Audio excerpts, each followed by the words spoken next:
810, Big 550, KTRS. I'll see you at the Muni tonight, 8:15 for Mamma Mia. Do I sound excited? It's because I am.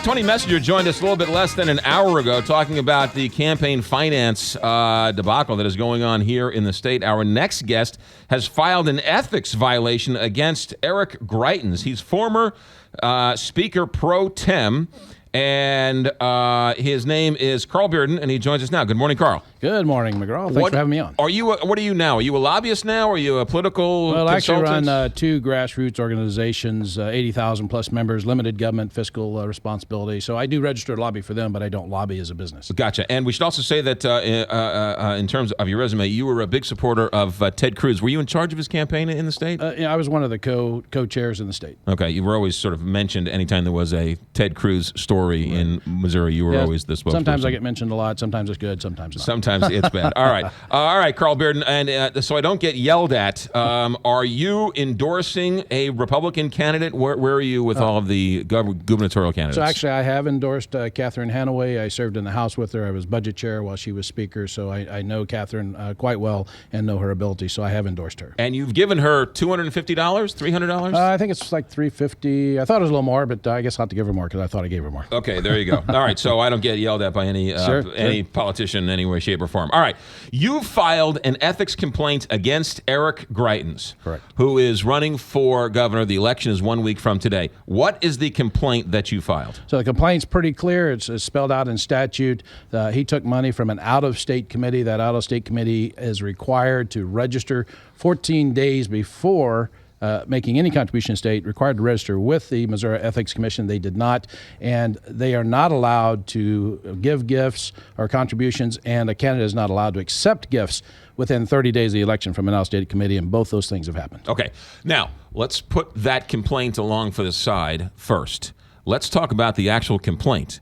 Is there not a state law that says you're not allowed to file a complaint 15 days before an election? No, it says, it doesn't say you're not allowed to. It says that they can't take it up. Okay. And so what happened is, this is all a timing issue, and that's what's suspicious about this contribution as well. It was filed within that, or it was made within that 15-day period where they knew that we could not have it acted upon. So we can refile it after August 2nd primary. So you filed a complaint before the election, even though the organization that's going to review it can't look at it until after the election. Correct, because here's a gentleman running saying he's going to stamp out corruption without identifying any corruption in Jefferson City or what he's going to stamp out, who has said, I'm going to get rid of it, but yet he is participating in what appears to be corruption itself by breaking state law. Isn't this a little dirty pool? You're filing an ethics complaint, which seems that he might have done something unethical, and nobody can respond to it. Well, we do know that state statute is pretty clear. I mean, there's no question that when the Ethics Commission does look at it, they will find that the law was broken. What they do about it may be another question. So the problem is, though, that we are having and seeing commercials presenting someone as fighting corruption or being against insider sort of things, and here we have him acting in an exact opposite way. All right, let's get to the actual contribution. I know I'm putting you on knowing that everyone who's listening to this is rolling their eyes because it gets so caught up in the minutia. Right. And people talk about this as such the biggest issue, but nobody really quite understands it. And the elected officials, you included, who was an elected official, you all try and make it so it's impossible to figure it out. Right. So what's the complaint? Let's start at the beginning. I thought Missouri had a law that said I could give any candidate I want any amount of money just as long as it's disclosed. Absolutely. And so there is absolutely no law that prohibits you or prohibits this $1.975 million contribution from being made, because there are no campaign limits in the state of Missouri. And that has nothing to do with what the complaint is about. Okay, what is the complaint about? So the complaint about is very clearly, and you're right, ethics laws can be very confusing, they can be ambiguous, but in this case they are very clear and there's a bright line. This complaint is first about this out-of-state committee has not filed, as of yesterday even, has not filed with the state of Missouri's Ethics Commission in order to participate in Missouri elections. Clear, black and white, no question about it. The statute clearly says it. It's a very small statute. Secondly... Hold back up. The statute says you must register with Missouri before you can give any money to a candidate. Correct. If you're a committee, out-of-state committee, and if you're going to give more than $1,500, and I'm not very good at math, even though I was budget chair, I guess, but $1.975 million is more than $1,500. Okay, so I'm in Missouri. I can give a candidate $1 million Correct. I'm a committee in Illinois. I have to register with the state. Correct. And not only that, you have to register 14 days prior to making that donation. Okay. And that obviously did not occur. Okay. Then the second part of the complaint is that the committee and the candidate cannot make, if you're the committee, or accept, if you're the candidate, any donations from an out-of-state committee more than 30 or less than 30 days out from the election. And that occurred because this was recorded on July 18th, which is obviously within the 30-day period. Okay. So he accepted it outside of the window or inside of the window. Correct. Okay. What has he said about this? He's saying that this is a made-up complaint. It's insiders trying to push out a false complaint. Very clearly, I've provided people the statute. These are very small statutes. They're not even confusing statutes. Very clearly, if you read them, you see that the complaint is exactly on target. Okay. Now, why is it that we don't know?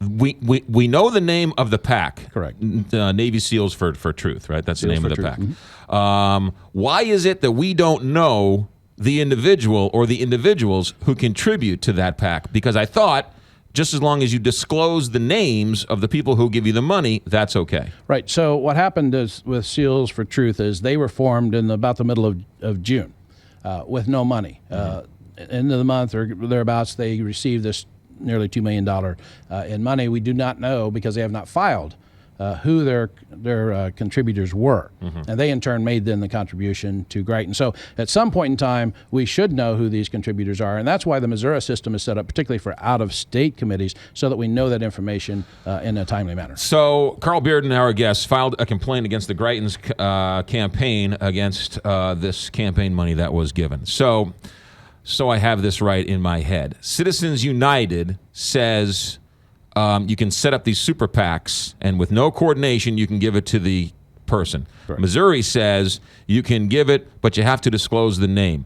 So Citizens United, is there not a loophole that says these super PACs can give to state and local elections and not disclose the names? But with the state law, they have to comply with the state law in which they're making those contributions. If it's a federal contribution, if they made a contribution to any of the federal candidates, it would be a different story. We're talking about an out-of-state, federally registered PAC making a contribution to a state candidate, and at that point, the state laws come into play. Gotcha.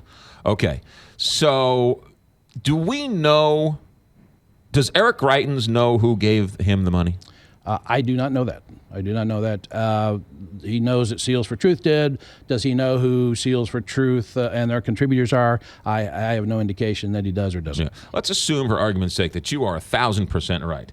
And the ethics, who reviews this ethics complaint? So you send it to the Ethics Commission. I mailed this off on Saturday. I've since been notified that the 15-day window, they will not be able to review it. I'll have to refile it. So the Ethics Commission, their staff will go over it. They will make recommendations, and the Ethics Commission will actually hold a hearing. Let's say you are 1,000% right. The money was received illegally, outside the window, not registered in time, and it's announced 3 weeks after the election that this is wrong and inappropriate. The damage is already done. Correct. The election has occurred, and the outcome is the outcome. Right. So there's no recourse anywhere along the way. Well, what the only recourse is, whether it was done now or whether it's done after the election, is that there will be some sort of, I'm sure, a fine or some other penalties associated from the Ethics Commission according to their authority under the state statute. It is not a disqualifying event. In other words, if Eric Greitens were to win governor, that would not remove him from the ticket for this deal. It just says that he performed an illegal act. Right. Carl Bearden, would you agree that the system is completely broken? Well, I think that we have it way too complicated. It ought to be a lot simpler. I believe in unlimited contributions, but I believe in full disclosure and immediate disclosure. And that's what people should be looking for. And we muck up our Ethics Commission. Like I say, there's a lot of ambiguity in our system, and we need to clear that up. So you're for unlimited contributions, full disclosure, so that when Rex Singfield gives Catherine Hanaway $1 million, we can know instantaneously that Rex Singfield's giving the money. Correct. And if the voters choose to vote one way or the other, they have all the information at their disposal. Right. In this instance, we don't know Navy SEALs for Truth, who they are, who's giving it to them. So why, if the candidate doesn't know who's pulling the strings, they don't know what, right? They can't be affected by the unknown person who's giving them the money. Right. But the complaint is not inferring that the $2 million is dirty money. The complaint says that it was given and received in violation of state law. So I'm not, in my complaint, I am not passing any moral judgments. I am not calling into question that there are some nefarious people behind that, because we don't know who's behind it. Right. So all I am saying in my complaint is, state law is pretty clear. It's black and white. There's no question about it, and you've broken it. Are you doing this as a Missouri citizen, Carl Bearden, or are you doing this for a group or an organization? I'm doing it as Missouri citizen, Carl Bearden. Is there any? You are supporting Catherine Hanaway. Sure. Is this just you being an overzealous citizen and not like the rules being what they are? Is this has some axe to grind with Eric Greitens? No, I don't know Eric, and as far as I know, he's a good guy. Right. So I have nothing against him. I am supporting Catherine, but had Catherine done this complaint would have been in order, and I don't know why I wouldn't have filed it. If John Bruner had done it, who I think is also a good guy, I would have filed a complaint against John Bruner. Had Peter Kinder done it, I would have done it against Peter Kinder as well. Yeah. On a side note, why is unlimited contributions better than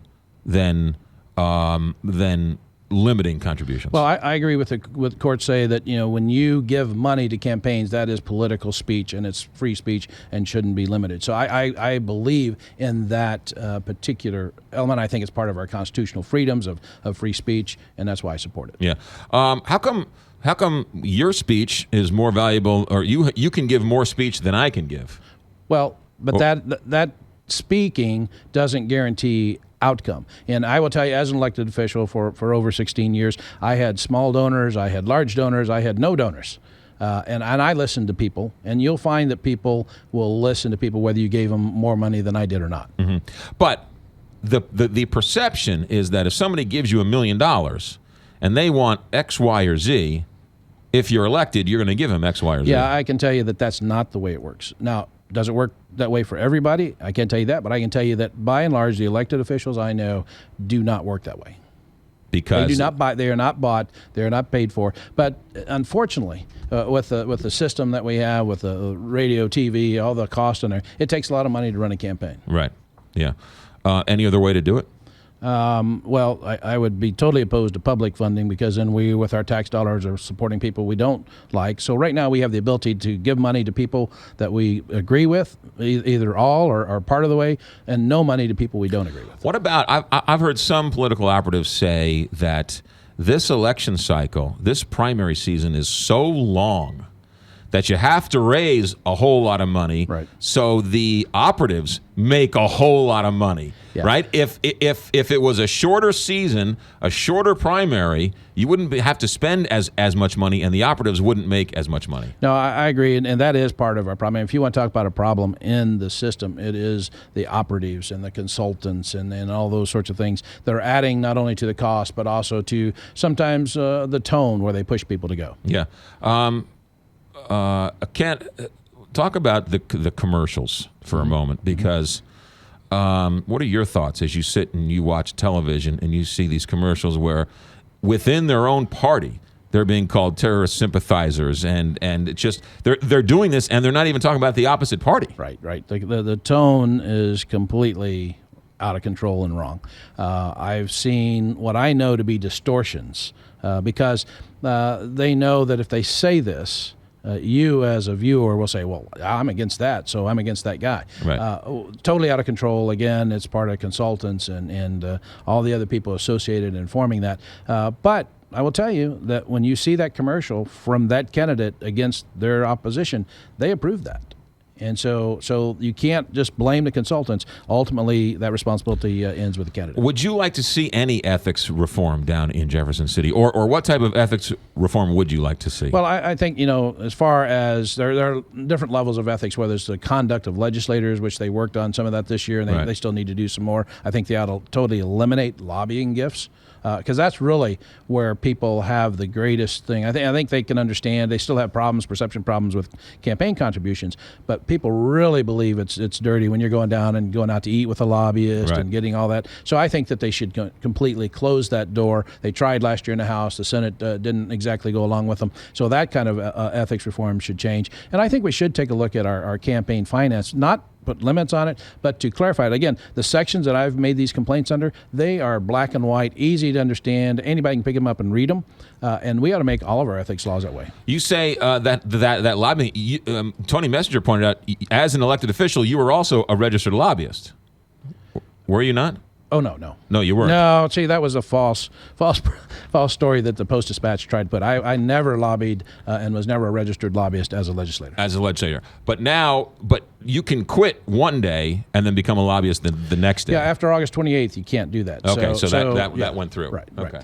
Carl Bearden, always interesting. You need to come back more. I'll be glad to do it. All right, Carl Bearden, former Speaker Pro Tem. I remember most about you is that you nailed the budget one year, right? You predicted the growth of the state down to the penny. Yes, so I decided to quit while I was ahead. Carl Bearden, citizen, filed an ethics complaint against Eric Greitens. It'll be interesting to see how this pans out after the election. Right. Thanks. It's 9:25 here, Big 550 KTR.